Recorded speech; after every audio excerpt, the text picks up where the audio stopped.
If you change your mind on the first in line, honey, I'm still free. Take a chance on me. Sant Jordi mata el drac, regala una rosa a la princesa i es casa amb ella.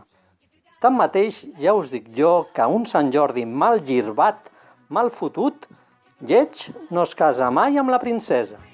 Així és la vida, i quan la vida penja d'un fil, en el llit de mort, hi ha a vegades un bany de realitat aclaparador pel que ha de morir. I així, per exemple, pot passar que la seva parella resulta que és homosexual, o ha tingut 187 amants, o s'ha casat per diners. On és l'amor romàntic? Bé, l'amor de parella, a seques. Hi ha qui diu que creu en l'amor de parella. No és qüestió de creure, existeix.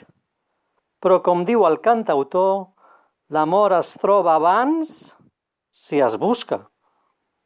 Ja sabem que ens diuen que l'amor de parella no és etern i tal, però hi ha una essència que perdura.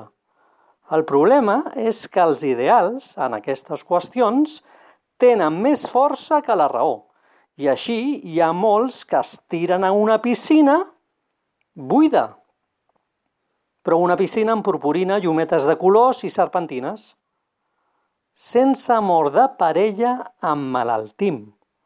Serem persones més guais, més fantàstiques, més divines, però malaltes.